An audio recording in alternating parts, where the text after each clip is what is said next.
Hello students, अस्सलाम वालेकुम। मैं हूं खालिद हुसैन और आप देख रहे हैं केमिस्ट्री विद खालिद हुसैन। आज का जो हमारा टॉपिक है वो है ग्राहम्स लॉ ऑफ डिफ्यूजन। लेकिन इससे पहले हमने लास्ट लेक्चर में आइडियल गैस इक्वेशन वो जो है वो टॉपिक किया था, और आइडियल गैस इक्वेशन के जो भी रिलेटेड जो प्रॉब्लम्स थे वो भी हमने सॉल्व किए। तो आज जो हमारा टॉपिक है वो है ग्राहम्स लॉ ऑफ डिफ्यूजन। तो अब हम इस लॉ को डिस्कस करेंगे। तो अभी स्टेटमेंट की जानिब बढ़ते हैं। Graham's law rate of diffusion of a gas is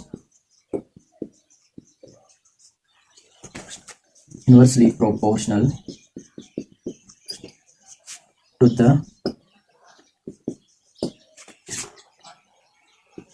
the square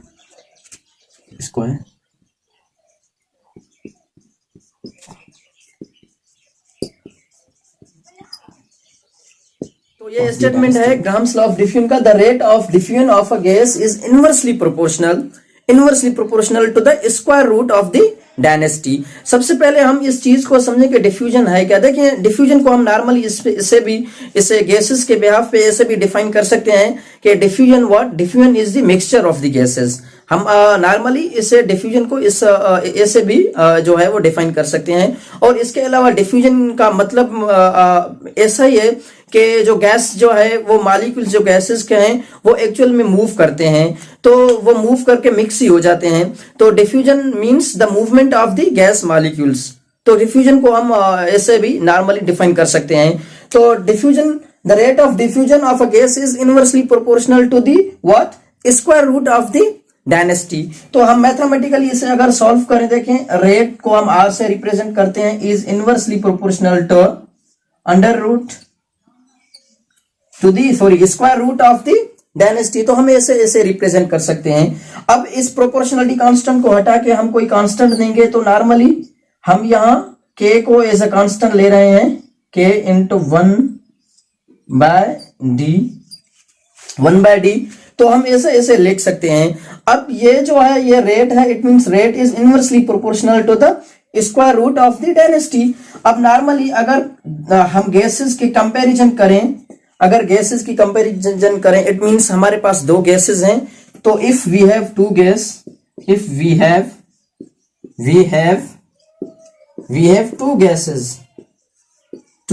gases, तो हम इसे कंपैरिजन में देखें। For suppose R1 is equal to 1/d1, तो हम ऐसे लिख सकते हैं ना। और R2 की अगर बात करें, rate of diffusion of second gas, we can say that D2। हम ऐसे आसानी से लिख सकते हैं ना। अब इसको कंपैरिजन करने के लिए, ताकि हम प्रॉब्लम्स इजी से सॉल्व करें, तो हम इसे डायरेक्टली लिखते हैं। R1/R2 is equals to D2/D1। Simply हम इसे ऐसे रिप्रेजेंट करते हैं। R1/R2 is equal to under root D2/D1। हम इसे ऐसे रिप्रेजेंट करते हैं। अब ये जो है, ये इक्वेशन जो है, इस इक्वेशन को हम इस्तेमाल करते हैं किस के लिए? प्रॉब्लम्स जो है वो सॉल्व करने के लिए। इस इक्वेशन को भी इस्तेमाल करते हैं। और भी एक इक्वेशन है जो कि हम जनरली ऑफन वो जो है इक्वेशन इस्तेमाल करते हैं। देखें, अब इस चीज को थोड़ा सा समझें। हमें पता है कि जो डेंसिटी है, अगर डेंसिटी की बात करें तो density is equals to mass पर यूनिट वॉल्यूम। डेंसिटी की बात करें तो मास पर unit volume. It means we can say that density is directly proportional to the mass. ऐसा ही है ना। तो अब इस इक्वेशन को हम इसे ऐसे भी रीअरेंज करके लिख सकते हैं। R1/R2 is equals to M2/M1। हम इसे ऐसे भी तो लिख सकते हैं ना। क्यों ऐसे लिख सकते हैं? क्योंकि डेंसिटी की जगह जस्ट हमने मास को रखा, क्योंकि डेंसिटी डायरेक्टली प्रोपोर्शनल है मास के साथ। Density is directly proportional to the mass. So D2 की जगह मैंने M2 लिखा और D1 की जगह मैंने M1 लिखा। तो ये equation, this one is also एक की इक्वेशन। तो ये इक्वेशन जो है वो ऑफन हम प्रॉब्लम्स को सॉल्व करने के लिए यूज करते हैं R1/R2। तो these are the two equation of the Graham's law of diffusion. अब हम इस डिफ्यूजन को और थोड़ा इजीली समझेंगे। देखिए, सबसे पहले इस चीज को आप जनरली अगर हम देखें तो फॉर सपोज हमारे पास जो है वो दो बॉडीज हैं। इट मीन्स के आप अपने से ही ले, अपना एग्जांपल ही लें कि एक हमारे पास जो है वो हैवी है, हैवी पर्सन है, और जो सेकंड वन है वो थोड़ा स्मार्ट है। तो डेफिनेटली अगर हम दौड़ लगाएं उन दोनों के बीच में तो क्या होगा कि जो स्मार्ट होगा वो जीत जाएगा, जो स्मार्ट होगा वही जीत जाएगा ना। तो इसमें भी ऐसा ही है कि जो गैस हैवी होगा वो ज्यादा डिफ्यूज नहीं करेगा, वो ज्यादा डिफ्यूज नहीं होगा।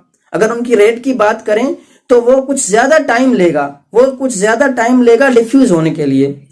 अगर हम फॉर सपोज हम ऑक्सीजन और हाइड्रोजन ये हम दोनों कंपैरिजन में लाएं तो definitely hydrogen is a lighter gas, hydrogen ज्यादा डिफ्यूज होगा, थोड़े टाइम में ही हाइड्रोजन डिफ्यूज हो जाएगा। और अगर हम उसकी बात करें, ऑक्सीजन की बात करें, तो वो कुछ ज्यादा टाइम लेगा, आहिस्ता आहिस्ता डिफ्यूज होगा। एग्जाम्पल भी हमने दिया जनरली। तो डिफ्यूजन का प्रोसेस ऐसा ही है, आप इसे ऐसा ही कुछ समझें। तो अब जो है वो हम कुछ प्रॉब्लम सॉल्व करेंगे इस लॉ से। सबसे पहले दी ratio of rate of diffusion. अब दो गैसेस हमने लिए, एक ए, हमने जनरली उन्हें नाम दिया ए और बी। अगर दो गैसेस हैं उनका अगर हम रेशियो देखें कि किस रेशियो से वो जो है वो डिफ्यूज होते हैं, तो रेशियो 1.5:1, 1.5:1 दो गैसेस हैं। अगर जो ए गैस है उनका हमें जो relative molecular mass, it means molecular मास अगर उनका 16 है, तो आप बताएं कि बी का जो रिलेटिव मॉलिक्यूलर मास होगा वो क्या होगा। बी का हमें मास जो है वो फाइंड आउट करना है। देखें, दिस इज सो इजी। हमें पता है R1/R2 is equals to D2/D1। हमें पता है, इक्वेशन तो यही है ना। अब इस इक्वेशन को हमने मॉडिफाई किया था, you know very well, R1/R2 is equal to M2/M1। यही है ना इक्वेशन। अब इसे हम इजिली सॉल्व करेंगे। अगर रेट ऑफ डिफ्यूजन देखें तो R1 it means R1 means A, और R2 की बात करें तो दिस वन इज B। अगर हम M2 की बात करें तो this one is MB, this one is MA, gas A। तो हम ऐसे ही करेंगे ना डेफिनेटली। तो हम अगर रेट देखें तो हम ऐसे लिख सकते हैं 1.5:1। रेशियो यही है ना, क्योंकि जो ए का जो रेट है डिफ्यूजन का वो 1.5 है और बी का जस्ट 1 है, तो हम ऐसे लिखेंगे। और यहां हमें एम, ये बी हमें चाहिए, और मॉलिक्यूलर मास ए का जो है वो कितना है, इट मींस 16। वो क्या है, 16 है डेफिनेटली। यही है ना इक्वेशन। अब इसको सॉल्व करने के लिए, अब इस अंडर रूट को खत्म करने के लिए हम क्या करेंगे, इसको खत्म करने के लिए हम यहाँ स्क्वायर देंगे। इस साइड स्क्वायर देंगे, इट मींस स्क्वायर इस साइड देंगे, दिस वन इज स्क्वायर, ताकि ये खत्म हो। तो definitely this one is MB/16, MB/16, यही है ना। अब इसे सॉल्व करें तो डेफिनेटली ये 1.5 whole square, it means this one is 2.25। इसको जब आप सॉल्व करेंगे तो 1 same, this one is M, this one is B, it means molecular mass of gas B generally 16। अब हम इनको BCM करेंगे तो हम आसानी से फाइंड आउट कर सकते हैं।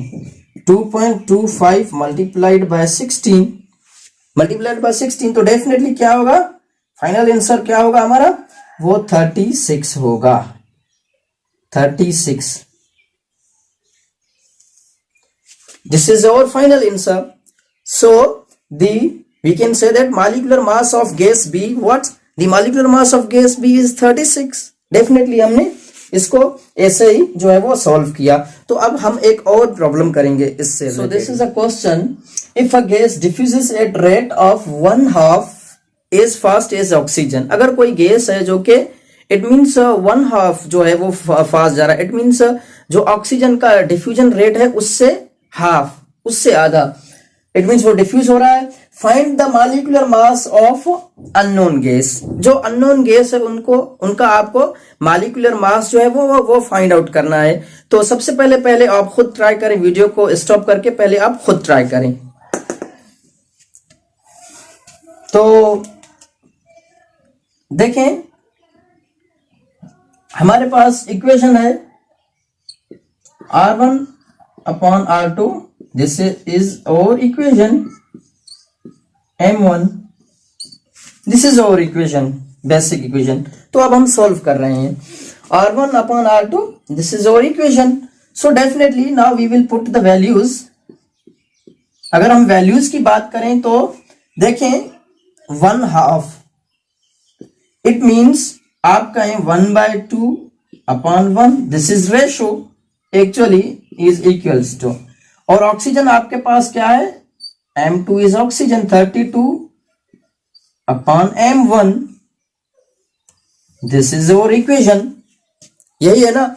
तो अब हम इसको खत्म करने के लिए हम बोथ साइड स्क्वायर करेंगे। तो डेफिनेटली हम इसे डायरेक्टली लिख सकते हैं, this one is square, this is 32 upon M1, 32 upon M1, definitely यही है ना। तो अब इसको अगर हम सॉल्व करें तो 1/4 is equals to 32 into M1। अगर M1 को मैं बाहर निकालूं तो डेफिनेटली क्या होगा, the result will be 4 into 32। अगर हम इसको सॉल्व करें तो M1 would be, the final answer would be 128। So the final answer 128. It means the molecular mass of unknown gas is 128. 128. अब ऐसा ही है ना, तो डेफिनेटली जो आंसर है यही है। अगर आपका भी आंसर यही है तो बिल्कुल आप सही हैं। तो एक और जो है वो लास्ट प्रॉब्लम हम इससे related, last question definitely we will solve it. Compare the rate of diffusion of helium and sulfur dioxide. आपके पास दो गैसेस हैं, हीलियम है और सल्फर डाइऑक्साइड है। आपसे पूछा जा रहा है कि आप इनके डिफ्यूजन जो है इनका आप रेट बताएं। डेफिनेटली हमें पता है R1 upon R2 is equal to M2 upon M1, this is our prime equation, this is our prime equation. So R1 upon R2 is equals to, हम यहां MSO2 sulphur dioxide and M helium, हम ऐसे भी लिख सकते हैं। अगर हम इसको सॉल्व करें तो definitely R1 upon R2 is equals to 64 upon helium just 4। आपके पास जो सल्फर डाइऑक्साइड है उनका मॉलिक्यूलर वेट देखें तो 64 है और हीलियम जस्ट 4। तो आप इसको खत्म करेंगे तो डेफिनेटली आपका जो रिजल्ट आएगा वो 8 the 64, it means 8, just 8, and this one 2 to the 4, it means 2, definitely यही होगा ना। अगर आप इसको फाइनल करें तो रेट जो आपका होगा R1 upon R2, it means 1/4 time, it means 1/4 time. तो डेफिनेटली ये क्या होगा, इनका जो डिफ्यूजन का रेट जो है वो क्या होगा, 4:1। This is rate of diffusion of the sulphur dioxide and helium. इससे क्या मुराद, इससे है कि इससे आप ऐसे भी लिख सकते हैं, hence helium diffuses 4 times faster than sulphur dioxide. क्यों? क्योंकि सल्फर डाइऑक्साइड जो है वो हैवी है, इट मींस हैवी गैस है। 64 उनका एटॉमिक जो है वो उसका जो मॉलिक्यूलर वेट है वो 64 है।